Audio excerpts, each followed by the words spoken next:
thank you for joining me here today. Absolutely. It's always good to have be on a show with a fellow ginger, right? That's what I was going to say. There's not a lot of us going around. I don't get to interview us much, so it's good. It's good. So you definitely know it, brother. But mate, can't believe new album is out so soon as well. They kind of snuck up on us. How are you feeling? How are you guys excited to get that one out there? Yeah, we're totally excited, man, because we've been sitting on it for about a year. So Oh wow.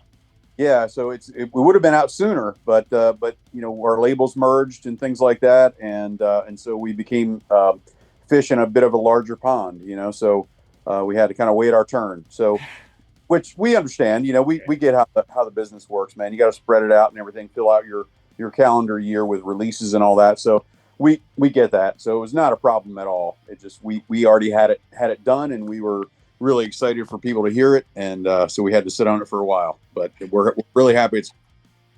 Well, I've had the chance to listen to it as well, and I've got to say it's fantastic. It must have been hard not to just kind of share people a bit of a link, and I'm sure you have shown a couple of friends and family, the songs. But yeah, it's one of those ones where it's kind of special in a day and age where there's so much overproduced music coming out. It's nice to get that kind of classic metal sound back out there. Well, yeah, the thing is, it's somewhat intentional, but probably maybe more based on budget. We don't Yeah. have the kind of budget that we can sit there and polish something over and over and over again and do all these things. And we can't really afford to pay big producers and things like that to mix it for us and all that. So we're working on a shoestring, man, and rightfully so. I mean, I'm not saying we're not out there. We're happy that we have a record label that likes what we do and are happy to fund us to the degree that we can be funded, Yep. right? They make an investment, and we appreciate that, and so we put every dollar that we get from them into the production. But some of that production is stuff that we, like Freddie and I, have to do at our home studios. Yeah. So I self-produce my own vocals. Freddie does his guitars and all that stuff. We do all of our writing essentially at home, except for the drums, and then we put every dime that we have, which doesn't go a long way this day and age. Yeah. It takes a lot of money to do that stuff, unless you grow up, unless you've grown up in the digital age, and you know how to do all this stuff. I'm old school guy, man. My first record that I ever did was on 2-inch tape. Yeah. Wow. People and don't know what 2-inch tape means. Yeah. Yeah, the Burn Offerings record, man, it was analog. It was ADD.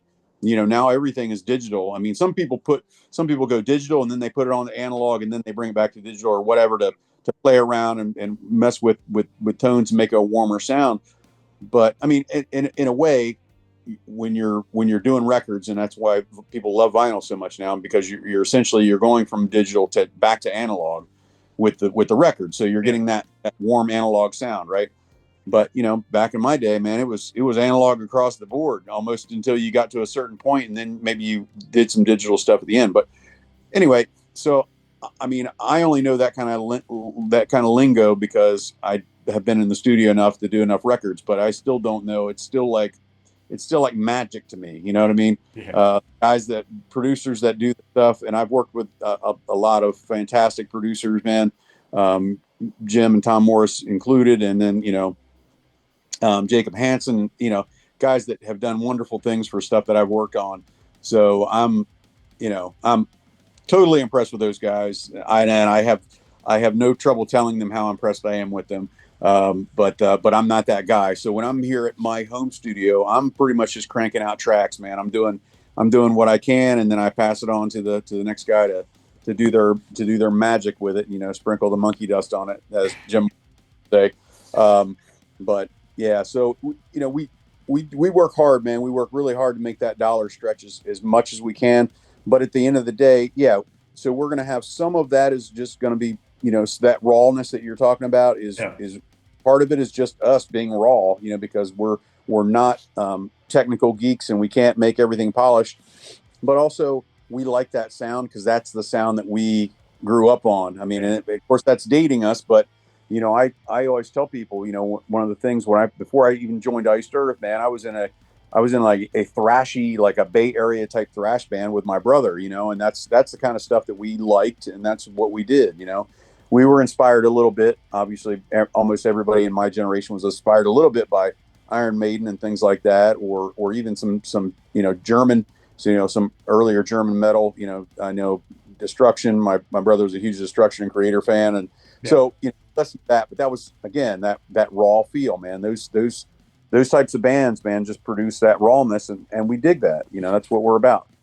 And I think, and you've said it as well, of talking about the tapes and everything. I know there's going to be people watching this video going, I don't know what the hell they're talking about at all. But that's kind of the magic behind it, because there are so many young, people in their late teens, early 20s that really dig this old school, like thrash metal, heavy metal, power metal kind of groove. And maybe they don't understand why they like it, because it does have that rawness where everything is so polished now. It's almost like it's a little bit of a trick to get that raw sound, because sometimes things can sound way too overproduced. We hear it all the time in pop music, and it's good to kind of strip back, even if it's not intentional. And it's beautiful, and I love that stuff, man. I mean, I love listening to Dream Theater tracks sometimes. You know what I mean? That polished, very progressive metal sound. But at the end of the day, it's not necessarily what I lean toward. I Yeah. lean toward stuff that I like. I'm super excited to hear my buddies in Forbidden coming out with a new one, because that's Yeah. again, Forbidden is that's what I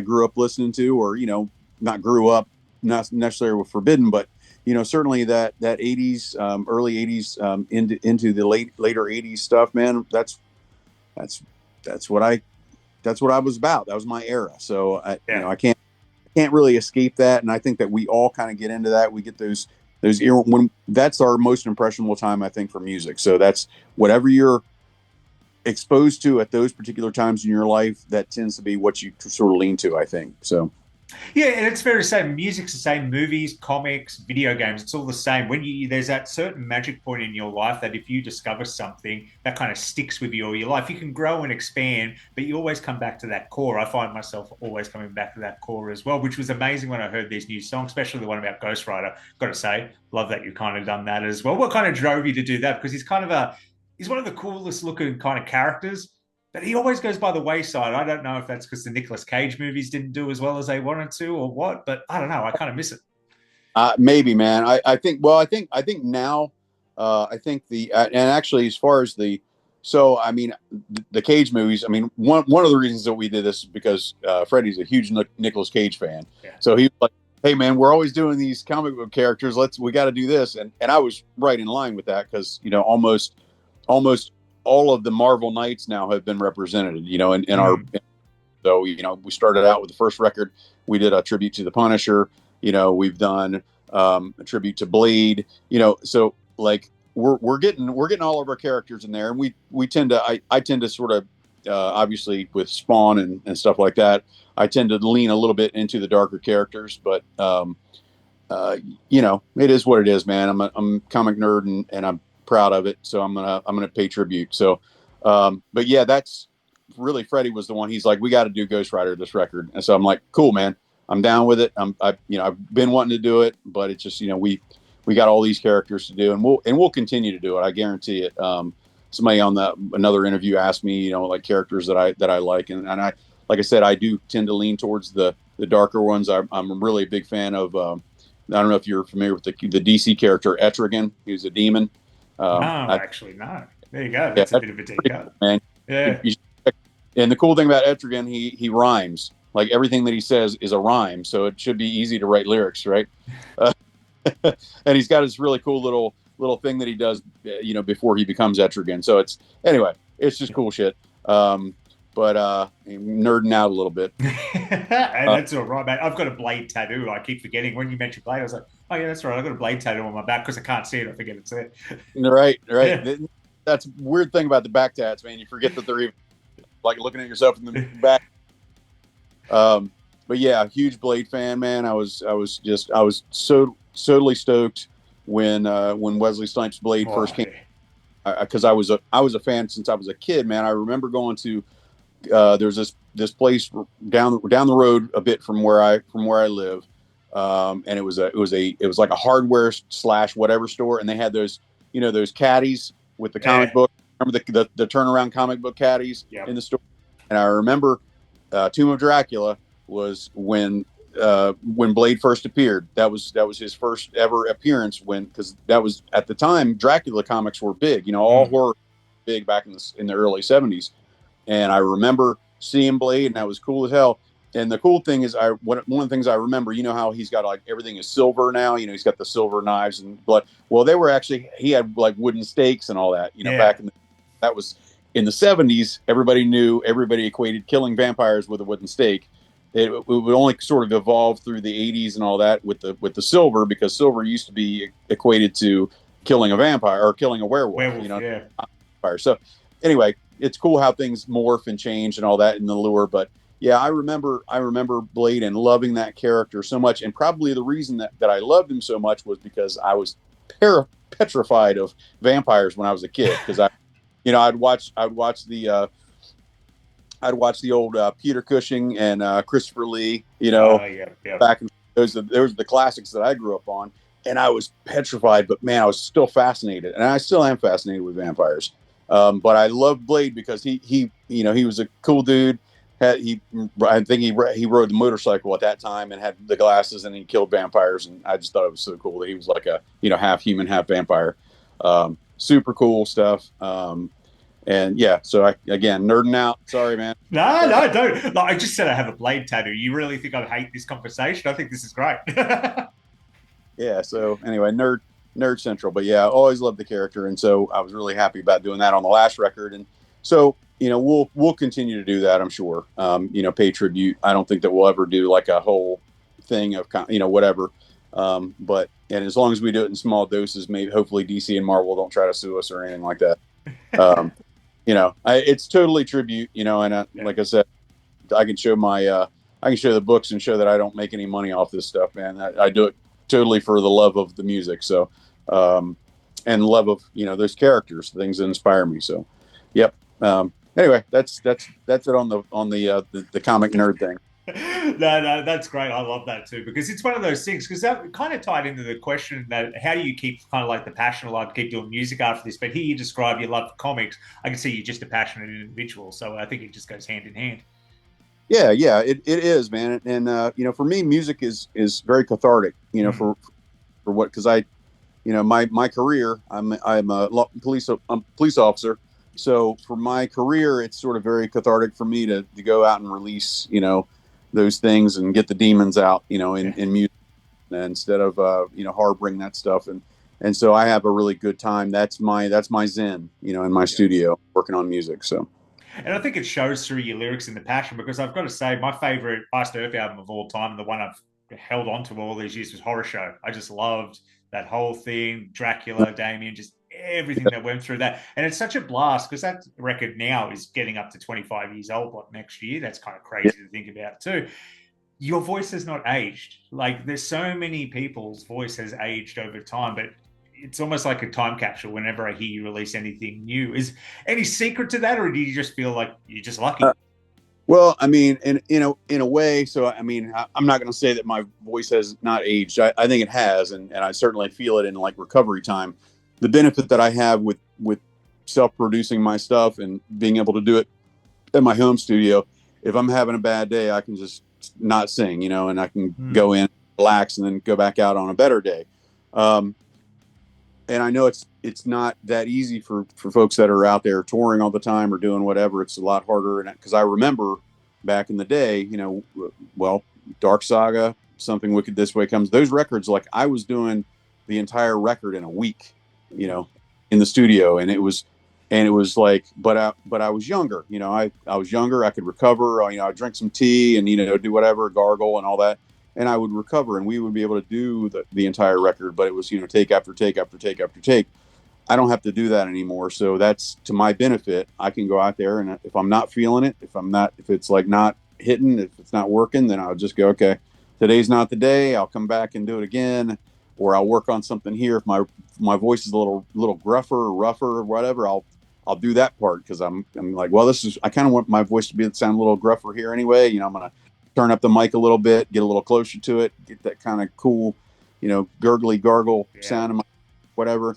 so it's really just playing with it and kind of know what your instrument can do, but just knowing the fact that I know, I mean, I'm 55, man. So it's, your voice gets older, it does change. It just you got to do the best with it that you can. And that's all I can, recommend for anybody. I think most singers of my age or up are going to say the same thing. I mean, there's a reason, there's probably a reason why, Metallica doesn't do two shows in a row. You know what I mean? I mean, because they can afford to, one, Yeah. good. But also it gives everybody a chance to rest, man. The older you get, it takes a lot out of you. I'm sure Lars is feeling it behind the drums. Yeah. I'm sure James is feeling it in his throat and his, in his hands and all that. I mean, it is what it is, man. We all get older and we have to play to our strengths. But I mean, they're fantastic live. I'm still a fantastic live band and will always be. And I've seen a ton of bands that are of older and are still kicking it, man, still doing a great job. So, but we just have to take Yeah. more care. So it's work hard and work smarter, not harder. Someone needs to tell the Yeah. Iron Maiden boys because they're not following that. I notice they're always doing back-to-back shows. I don't know how Bruce can keep singing like that night after night. I've seen it recently too, and I'm just like, geez, man, are you getting younger? Like, what are you? Yeah. Yeah, but like you said, they could afford. They got the health kind of Yeah. as It's well. it's crazy. Yeah. And they may be able to pamper themselves a little bit more and, maybe they're taking, I don't know what they're doing. We don't have that kind of, but we just do the best we can. And we do a smaller amount of shows and, call it quits. And, we're not touring all the time anyway, but, we just do the best we can and, take care of ourselves. I know Bruce is a freaking fantastic athlete too. So, I mean, that probably helps him greatly, his lung power and his lung capacity, because he's, those guys, I'm sure they're still playing soccer or football, sorry, Yeah, yeah. ball and doing all that stuff.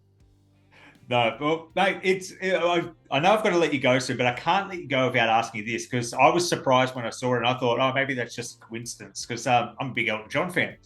And the house fell down. Seeing that on there, I was like, oh, okay, what are they going to do with this? And I was surprised how much he kept it to that kind of like bluesy, boppy rhythm that Elton had, but kind of making it your own and turning it into. It's not a song I ever thought would work as a hard rock metal track, but oh, you guys Yeah. nailed it. Yeah. Thanks, man. I appreciate it. Yeah. We did put a lot of thought into it. Mm. One of the things, Freddie wanted to do an Elton song, and I was 100% behind that. I thought that was fantastic. He's got so many freaking hits, right? Like what do you do? How do you pick one? And we were kind of confounded on that for a little bit, until my wife said, I really love this song. It's not like one of his, big songs, but it's, not one of his classic big songs, I guess. Yeah. But she really the message of the song, it deals with addiction and overcoming and all that stuff. And I love that idea too. That idea for us really, strikes a lot of chords for us. So, we pitched it to Freddie, and he was like, 100%, let's do it. And he got on it, and he really, I think he nailed it. I think he did a fantastic job of converting those things that would have typically been, a piano part for Elton John, and I approached it a little bit differently. It's got this kind of cool ragtime beat to it, and for whatever reason, when I listen to the song, it kind of takes me to, I don't know. I'm not sure if you're familiar with there's a, you're going to laugh, a Disney animated movie called The Princess and the Frog. Oh, yeah, of course. Yeah. So Witch Doctor, Yeah. that he does in there, the song in there, for whatever reason, it reminded me of that character. And I was like, I got to hone in on that kind of character and get that really raspy and, kind of dig deep and all that. That's what it reminded me of, I guess, because of the ragtime beat and that whole idea of the witch doctor. And so that's kind of the direction that I went, and the way I approached it. And we did some things a little bit differently with the chorus, obviously, because I wanted to still make it a little bit metal, but we tried to do some cool vocal stuff with it, a little bit different. But hopefully, Sir Elton will be feel that we've honored his song. I hope. And I know Elton, he likes listening to that. I know he liked the Metallica cover and everything. I know he likes hearing the kind of hard rock metal versions of his songs too. So it'd be interesting to see if it gets to his ears and what he thought about it, because I reckon it's great. And now that you've mentioned the Princess and the Frog and the Witch Doctor, I'm like, yeah, I can hear it. Even almost the draw in your voice in certain parts as Yeah. well. I'm like, yeah, I can 100% hear that now that you've Okay. said it. It's just Sounds like a great. light bulb going off. Yeah. But Matt, I'm very excited. If people want to hear that version, they've got to pre-order the CD because it's the bonus track. So got to do Yes. that. That is coming out next month in Europe, July and August for the rest of the world, America, everything as well. But Matt, is there anything you wanted to say to the fans before I let you go? I would just like to say for anybody out there that's supported me in any way throughout my career, I thank you from the bottom of my heart. I do this stuff because I love it. I've been working with Ashes of Aries. Freddie and I have been doing this stuff, making zero money, doing it. Every bit of money that we make, we put back into the band and back into production for these records and things like that. We don't count on it for our livelihood because we have jobs outside of that, but we do it strictly because we love it, and we love hearing feedback, and hopefully that you enjoy what we produce. So thank you again for supporting us, and please continue to do so, and we'll keep cranking out records for you.